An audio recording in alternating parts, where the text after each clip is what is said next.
Alright, welcome back to my YouTube channel. I'm Andy's Vlog. Eto, mainit nating pag-usapan, mainit na kumakalat ho sa social media. Mga tauhan ni Digong, na mga pulis na ngayon ho, yung iba ay retired na, ay bumaliktad, di umano, nilaglag ang dating Presidente Digong.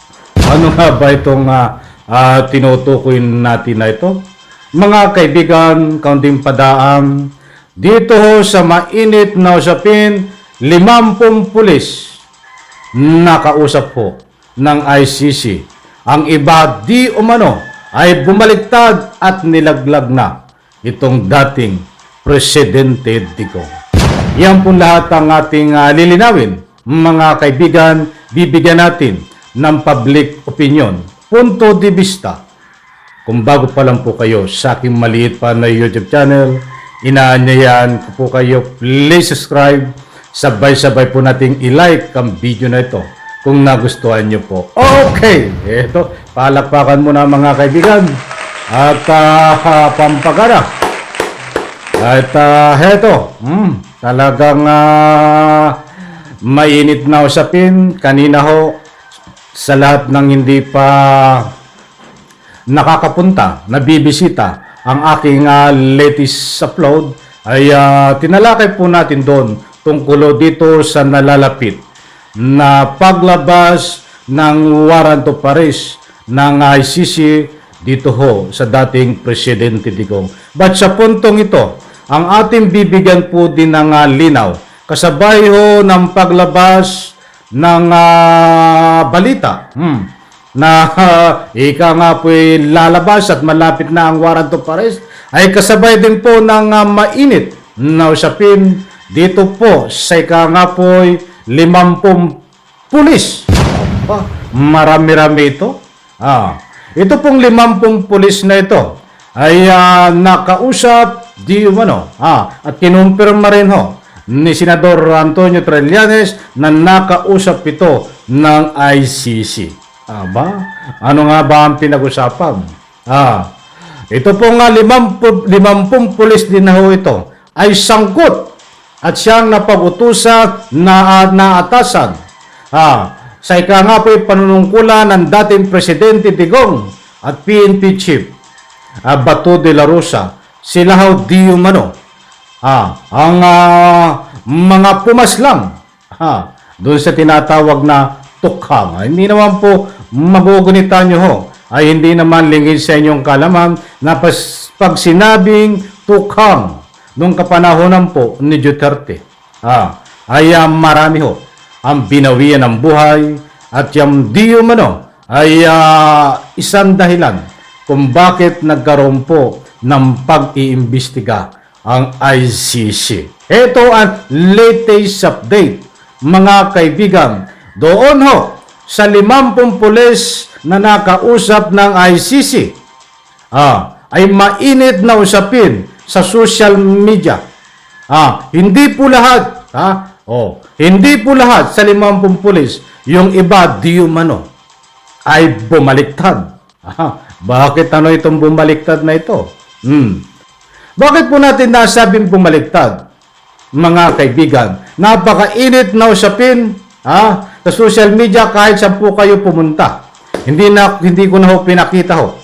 Ang ika nga po ay mga video. Ba't pasyalan nyo po ang social media, ang media platform ay mainit pong usapin ang pagbaliktad di umano nitong mga dating bata ni Digong, bata at inutusan ng PNP Chief. Anong nangyari doon? Mga kaibigan, dalawa lang ho ang pamimilian. Pwedeng sabihin nila na wala ho kaming kinalaman. Diyan ho, sa tinatawag na EJK killing. Mga kaibigan, wala kaming kinalaman. Diyan sa tukhang. Pwede pong sabihin nila yon. At pwede rin ho sabihin nila nitong 50 pulis na ito na involved po kami. At kami ho ay inutusan ng PNP Chief Siyempre, sino ang nag-utos sa PNP chief? Siyempre, si Digong. Kaya dalawa lang po ang pamimilian dito, mga kaibigan. Maaring ilaglag si dating Presidente Digong nitong kasali dito sa tukhang na silang talagang umuutas. Pinatatahimik. Di umano. Itong mga sangkot sa pinagbabawal na gamot.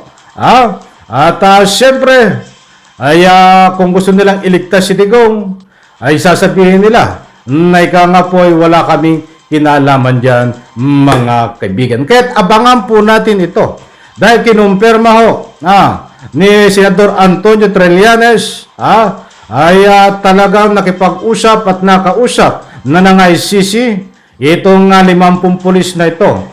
But yun nga in relation, kaya tinatalakay natin dito. Ano ang nakapaloob doon sa pinag-usapan ng ICC at between dito sa 50 pulis?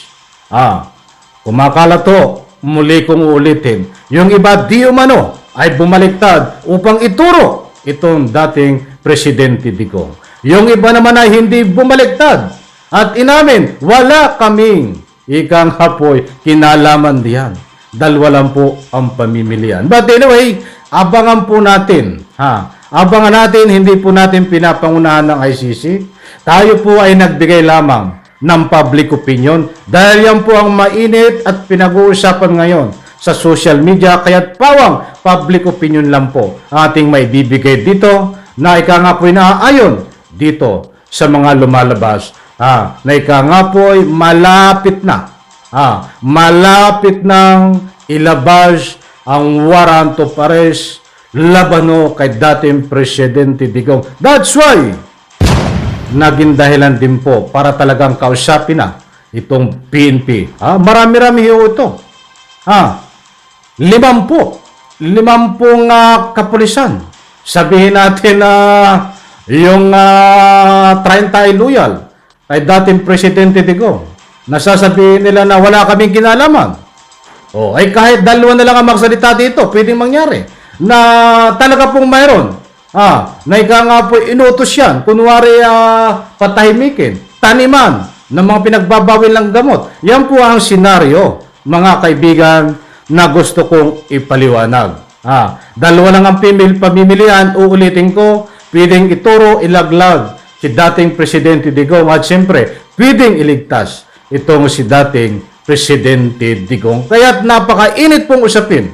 Ito pong ating binabanggit na ika nga po pagbaliktad di umano at talagang bumaliktad na di umano itong dating tauhan ng mga pulis sa pamumuno nung presidente pa itong dating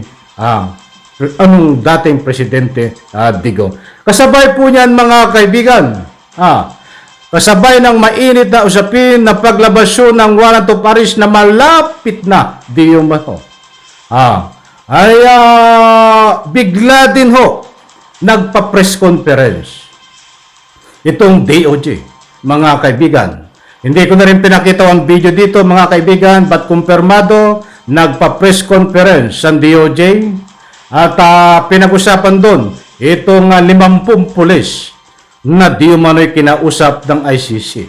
Ang sagot ng DOJ, itong tagapagsalita ng DOJ na si Clabano, sa kanyang actual press conference. Pwede nyo pong pasyalan ng News 5. Hindi ko lang pinakita ang video po. Nandun po. Ang ika nga po'y katibayan na ang sagot ang stand ng DOJ. Ang sino man dito sa 50 pulis na kinausap na ICC, kung sila ay makikipagtulungan sa ICC, ay pwedeng kasuhan ng gobyerno. Abay, matindi ito. Binitawang ito, mga kaibigan. Kung sasabihin nila na ika nga po'y walang kinalaman si Digong, dito, ay isang uri po na ang pagtulungan yan sa ICC, ay pwede pong kasuhan ng DOJ. Kung sasabihin naman ng mga kapulisan na nakausap ng ICC, na ika nga po'y totoo na may nangyaring ganyan, isang uri di po ng pagtulungan yan, ay pwede rin pong kasuhan ng DOJ. Aba, mga kaibigan, sa mainit na paglabas, na ika nga po talagang papalapit na at ilalabas ang warrant of arrest ay kasabay din po ng pagharang ng DOJ ayon po sa kanyang ika nga po pinalalabas na statement. Kung magugunita niyo ho, ang ating presidente Bongbong Marcos, ilang araw lang ho ang nakakaraan ay sinabi niya na walang jurisdiction ang ICC sa ating bansang Pilipinas. Marami po ang nagbigay ng kanilang komento dito. Sabi nga ng iba, taktika, strategy para tuluyang hindi makatakas si Duterte. Iyan po ang public opinion na ikangay ating mga mahal na taga-subaybay. Taktika, strategy. Muli kong ulitin, ayaw kong pabayin para hindi makatakas, kunwari lang daw di umano. At syempre, ang public opinion ng iba ay totoo di umano na hinaharang ng ating Pangulong Bongbong Marcos ang ICC. But anyway, abangan po natin ito dahil napakainit na usapin na lalabas na talaga ang warrant of arrest. Kung ano talaga ang stand dito kapag aktual nang lumabas ang warrant of arrest. Mga kaibigan, kung ano nga ba ang last and final decision dito kapag nandyan na ang warrant of arrest ng ICC, abangan po natin ang last and final word dito ng ating Pangulong Bongbong Marcos. Muli kong sinasabi sa inyo, isa daw di umanong taktika strategy. Parang nasa ganun ay kunwari. Hindi makapagtago ito si Dico. Kasi tama nga naman, pag sinabi ni Bongbong Marcos, ipapahuli kita sa ICC. Makakatakas nga ito. But anyway, huwag natin talakayin. Baka nga makatakas, baka makakuha ng tip dito si Digong. Mga kaibigan, muli po maraming salamat. Pagpalain po tayo lahat. Sabay-sabay po nating ilike ang video na ito. Diyan po sa comment section. Inaanyayahan ko po kayo. Please, pwede po kayong mag-iwan ng inyong any reaction. Bye-bye, palakpakan.